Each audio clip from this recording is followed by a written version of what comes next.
रामपुर नाम के एक छोटे से गांव में राजू नाम का एक 18 वर्षीय लड़का रहा करता था। राजू अनाथ था। उसकी माँ उसे जन्म देते ही चल बसी और उसके पिता ही उसे पालने के एकमात्र सहारा थे। जब राजू 8 साल का था तो उसके पिता किसी काम से जंगल गए और फिर कभी लौट कर नहीं आए। उसके बाद राजू पूरी तरह अकेला हो गया। राजू गांव की एक टूटी फूटी झोपड़ी में रहता था। उसके घर के पास ही गांव का सरपंच और उसकी पत्नी रहते थे। उनकी अपनी कोई संतान नहीं थी, इसलिए राजू के माता पिता के गुजर जाने के बाद उन्होंने ही राजू को पाला। ये लो राजू बेटा, ये खाना खा लो और अगर कम पड़े तो मुझसे आकर ले लेना। अरे मौसी, मैं कब तक आपके ऊपर बोझ बनकर बैठा रहूंगा? अब तो मुझे शर्म आती है। अरे बेटा, ये तुम कैसी बातें कर रहे हो? अगर तुम हमारे अपने बच्चे नहीं हो तो इसका मतलब थोड़े ना है कि तुम हम पर कोई बोझ हो। आगे से ऐसी बात मत करना। चुपचाप ये खाना खाओ। यह कहकर सरपंच की पत्नी सीमा वहां से चली गई। राजू ने आराम से खाना खाया। खाने के बाद जब वह झोपड़ी से बाहर निकला तो सामने ही सरपंच दिखाई दिए। राजू ने उन्हें देखा और सीधे उनके पास जा पहुंचा। राजू बेटा, खाना खा लिया है ना? जी सरपंच साहब, अभी अभी मौसी खाना देकर गई थी और मैं वही खाकर घर से निकला हूँ। हाँ, अच्छा किया। अब तुम बड़े हो गए हो बेटे, अपना ख्याल रखना सीखो। जी सरपंच जी, 8 वर्ष की उम्र से लेकर अब तक आप ही मेरा ख्याल रखते आए हैं, पर अब मुझे शर्म आने लगी है। अब मैं कुछ काम करना चाहता हूँ। इसमें शर्म की क्या बात है बेटा? हमने तो हमेशा तुम्हें अपना ही माना है। लेकिन अगर तुम्हारा मन फिर भी कुछ करने का है तो सुनो, गांव के पास वाला जंगल अब पहले जैसा खतरनाक नहीं रहा। चाहो तो वहां जाकर लकड़ियां काट सकते हो या शहद इकट्ठा कर सकते हो।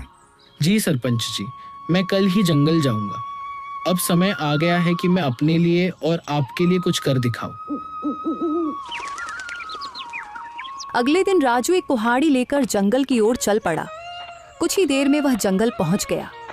जंगल में कदम रखते ही उसने सोचा, कुछ भी कहो, सरपंच जी ने बचपन से लेकर अब तक मेरी बहुत मदद की है।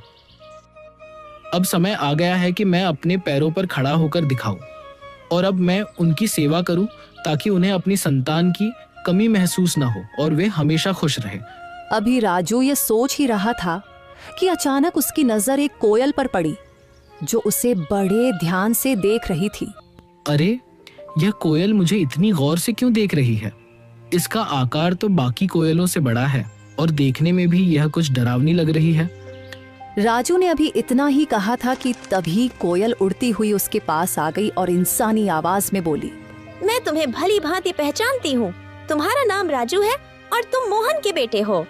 कोयल को बोलते हुए देखकर राजू बहुत डर गया और बोला, ये कैसे मुमकिन है? तुम तो कोयल हो, फिर इंसानी आवाज में कैसे बात कर रही हो? शायद ये मेरी आंखों का धोखा है। भला कोई कोयल इंसानों की तरह बोल सकती है? नहीं, यह तुम्हारी आंखों का धोखा नहीं है। मैं सचमुच बोलने वाली कोयल हूँ। असल में मैं भी कभी इंसान थी, लेकिन एक तांत्रिक ने मुझ पर श्राप दे दिया और मैं कोयल की शक्ल में बदल गई। मैं तुम्हारे पिता के रहस्यों के बारे में सब कुछ जानती हूँ। वे कुछ समय पहले जंगल गए थे और फिर कभी वापस नहीं आए। अरे, न जाने कौन हो तुम। मैं ऐसे कैसे तुम्हारी बात पर विश्वास करूं? कभी सोचा है तुमने? तुम पिछले कई वर्षों से बिना पिता के रह रहे हो, लेकिन गांव में कोई भी तुम्हारे पिता के बारे में बात नहीं करता। तुम्हारी कोई मदद नहीं करता सिवाय तुम्हारे गांव के सरपंच के। लेकिन मैं तुम्हारे पिता के बारे में सब कुछ बता सकती हूँ। तुम्हारे पिता अभी जिंदा हैं और मुझे यह भी पता है कि वे कहाँ हैं। अच्छा तो बताओ, मेरे पिता कहाँ हैं? मैं उनसे मिलना चाहता हूँ। मैं तुम्हें जरूर बताऊंगी, मगर उससे पहले तुम्हें मुझे इस श्राप से मुक्त कराना होगा।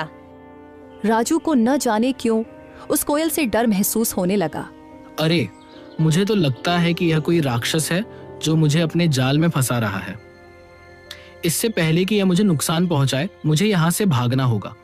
यह सोचते ही राजू तेजी से गांव की ओर दौड़ पड़ा और कुछ ही पलों में अपने घर पहुंच गया।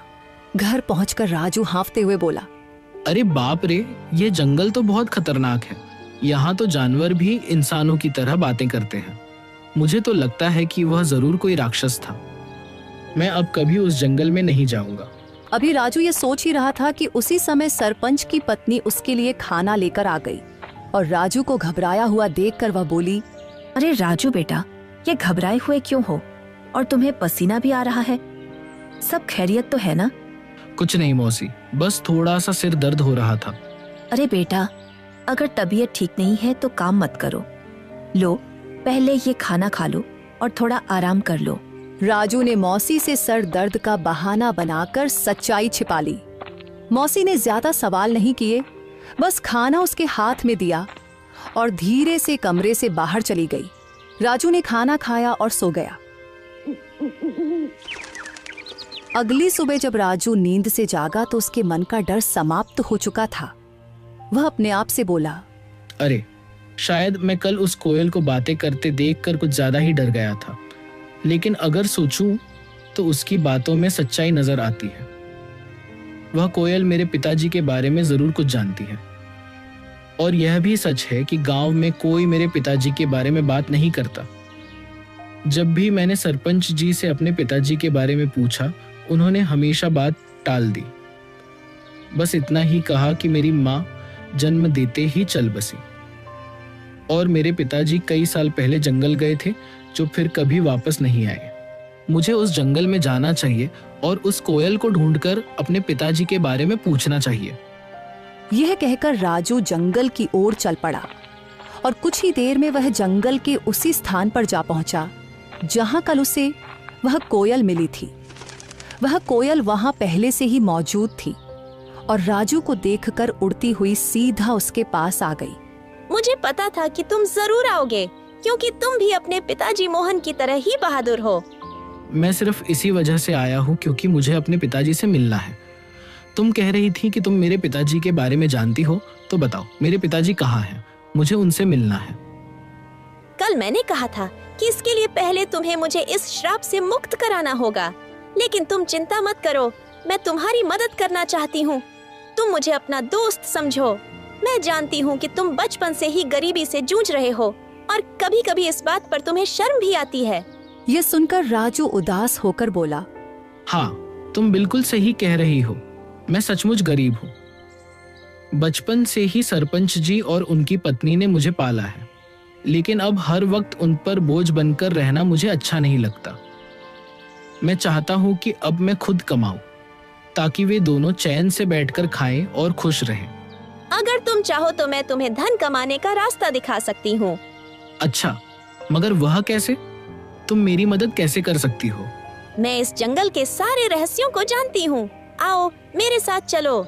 ये कहकर कोयल उड़ चली और राजू उसके पीछे पीछे चल पड़ा।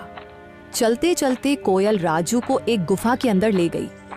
उस गुफा के बारे में किसी को कुछ पता नहीं था, क्योंकि यह जंगल पहले बहुत खतरनाक माना जाता था। इसीलिए लोग इस जंगल में आना पसंद नहीं करते थे। गुफा के अंदर जाते ही राजू की नजर एक बक्से पर पड़ी। अरे, इस बक्से में क्या है? मैं अभी इसे खोलकर देखता हूँ।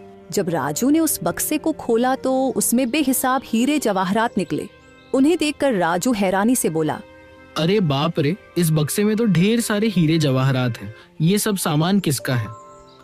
तुम पहले धनवान बनो, फिर मैं तुम्हें बताऊंगी कि मैं इस श्राप से कैसे मुक्त हो सकती हूँ। और जब तुम मुझे इस श्राप से आजाद कर दोगे तो मैं तुम्हें तुम्हारे पिताजी से मिलवाऊंगी। मुझे पता है कि वे कहाँ हैं। उस दिन का तो मुझे बेसब्री से इंतजार रहेगा। लेकिन एक बात याद रखना, मेरे बारे में किसी को कानों कान खबर नहीं होनी चाहिए। अगर किसी को पता चल गया तो तुम्हारे लिए अपने पिताजी से मिलना मुश्किल हो जाएगा। राजू वह बक्सा उठाकर अपने घर की ओर चल पड़ा। घर पहुंचकर उसने